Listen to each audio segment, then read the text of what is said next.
दोस्तों, Ertugrul drama series पर बने हुए हमारे पिछले वीडियो में मैंने खिलाफत का जिक्र किया था। उसके बाद मुझे तमाम फोन और मैसेजेस आए कि खिलाफत को उन्होंने कुछ अलग ही संदर्भ में पढ़ा है। खिलाफत स्वतंत्रता संग्राम का एक हिस्सा था उनके अनुसार। तो आइए देखते हैं कि क्या थी खिलाफत, इसको हमने क्या पढ़ा और सबसे महत्वपूर्ण क्यों पढ़ा। अगर आप एनसीईआरटी की, सीबीएसई की, आईसीएसई की कोई भी हिस्ट्री की किताब उठाकर देखें तो खिलाफत आंदोलन पे कोई अलग से चैप्टर नहीं, कोई एक बड़ा पैराग्राफ तक नहीं। इसको हमेशा जो एक नॉन कोऑपरेटिव मूवमेंट, असहयोग आंदोलन जो गांधी जी के नेतृत्व में कांग्रेस ने चलाया था, उसका हिस्सा बताकर 2 लाइनों में निपटा दिया जाता है। देखें, जैसे कि मैंने पहले भी बताया था कि एक ऑटोमन एम्पायर हुआ करता था जो कि तुर्की राष्ट्रवादियों का 650 साल का एक बड़ा साम्राज्य था, जो 13वीं सदी से लेके पहले वर्ल्ड वॉर के खत्म होने तक 1919 तक 1919 तक रहा। और 1919 में फर्स्ट वर्ल्ड वॉर में इस एम्पायर का विघटन हुआ।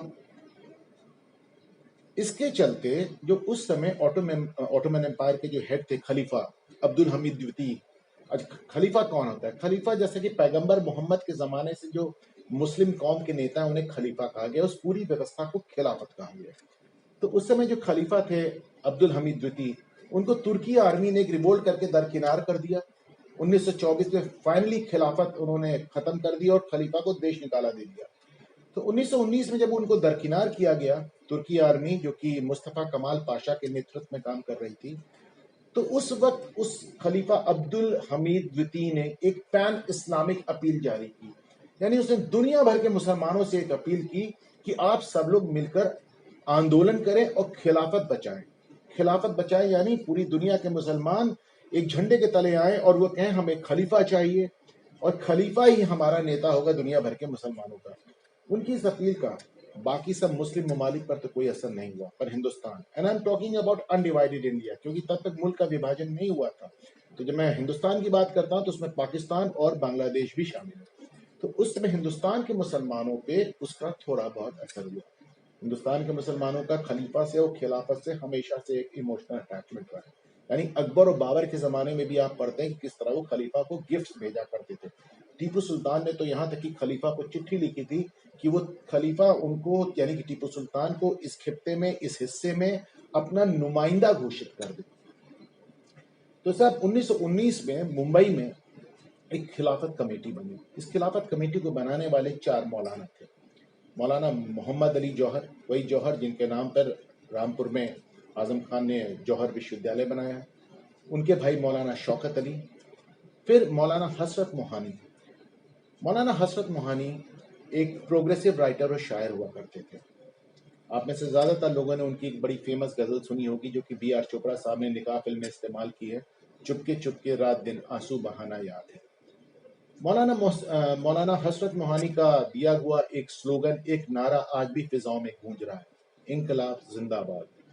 तो जाहिर है कि सवाल दिमाग में आता है कि इतना रिवोल्यूशनरी, इतना रोमांटिक पोएट एक मजहबी प्लेटफॉर्म पे क्या कर रहा था। पर मौलाना हसरत मोहानी का एक जुमला भी बड़ा फेमस है। वो कहते हैं कि मुसलमान कम्युनिस्ट हो सकता है या कम्युनलिस्ट हो सकता है, यानी सांप्रदायिक हो सकता है, पर नेशनलिस्ट नहीं हो सकता, राष्ट्रवादी नहीं हो सकता।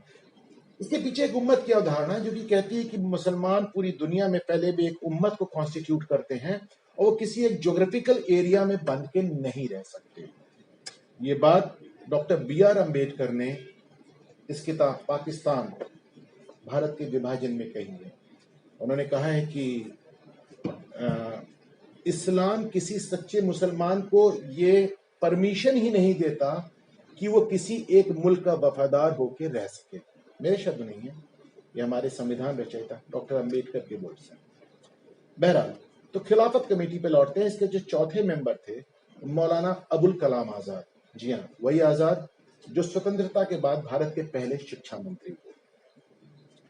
खिलाफत आंदोलन अपने आप में कोई खास मुहिम नहीं पकड़ पाया, कुछ खास समर्थन हासिल नहीं कर पाया, पर 1920 में महात्मा गांधी ने इसको असहयोग आंदोलन के साथ क्लब करके कांग्रेस की पूरी ताकत इसके पीछे झोंक दी। लाखों करोड़ों हिंदुस्तानी सड़क पर उतर आए और खिलाफत एक बहुत बड़ी मुहिम हो।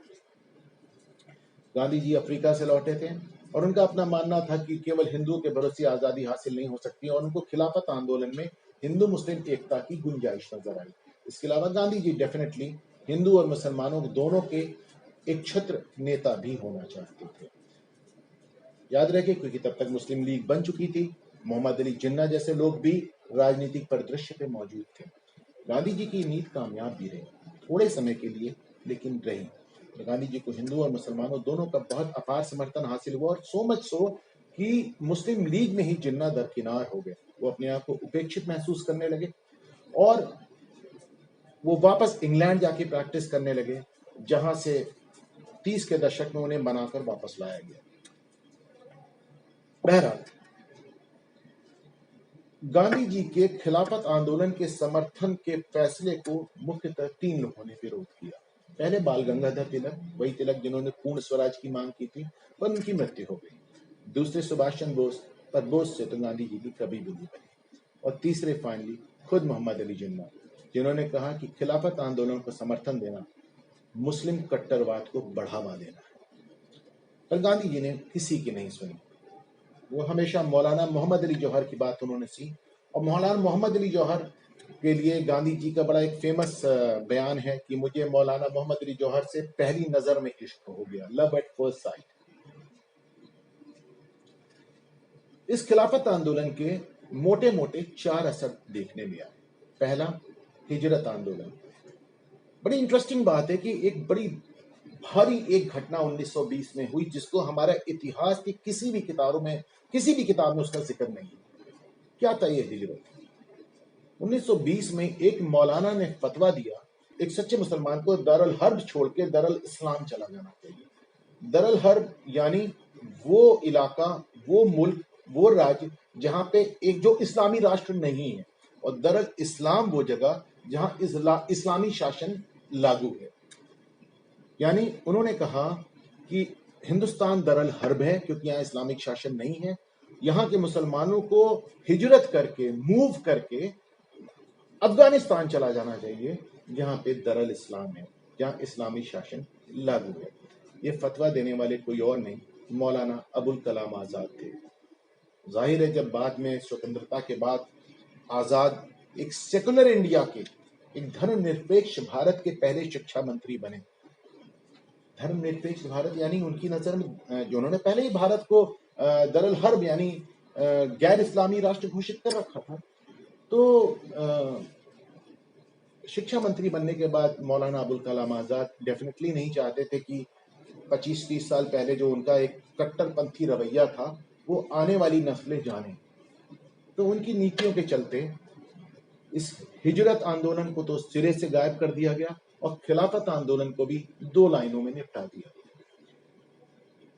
कमिंग बैक टू दिस हिजरत आंदोलन, हिजरत में मौलाना अबुल कलाम आजाद के फतवे के चलते बड़ी मात्रा में मुसलमानों ने हिंदुस्तान छोड़ के अफगानिस्तान जाने का फैसला कर लिया। बड़ा दर्दनाक वाकया था ये, क्योंकि उसी दौरान अफगानिस्तान के अमीर का एक बयान भी आ गया कि हिंदुस्तान के मुसलमान अगर अपना देश छोड़ के अफगानिस्तान में सेटल होना चाहते हैं तो उनका स्वागत है। तकरीबन 60,000 मुसलमान ट्रेन से पहले फ्रंटियर पहुंचे और फिर वहां से खैबर पास क्रॉस करके अफगानिस्तान में दाखिल हो गए। इतनी बड़ी संख्या में मुसलमानों को देख के अफगान अमीर पैनिक कर गए। उन्होंने न सिर्फ और मुसलमान भाइयों से आने से रोक दिया, बल्कि जो आए थे उनको भी वापस जाने का हुक्म ठहरा दिया। माना जाता है कि करीब 1/4 मुसलमान इस हिजरत में मर गए। जो बचे हुए 3/4 लौट के आए वो अब बेघर हो चुके थे, उनका पेशा समाप्त हो चुका था। और जैसा कि मैंने कहा, ये एक दर्दनाक, खौफनाक वाकया था जिसको इतिहास की किताबों से एकदम गायब कर दिया गया। खिलाफत आंदोलन का जो दूसरा असर देखने में आया उसी साल, वो था मोपला विद्रोह। मोपला विद्रोह केरल में एक जगह है मोपला, जहां पे कुछ मुसलमान किसानों ने अंग्रेजी हुकूमत के खिलाफ विद्रोह किया, इसलिए इसको मोपला विद्रोह, मोपला रिबेलियन कहा जाता है। लेकिन ये विद्रोह बहुत ही जल्दी मोपला दंगों में बदल गया। कैसे?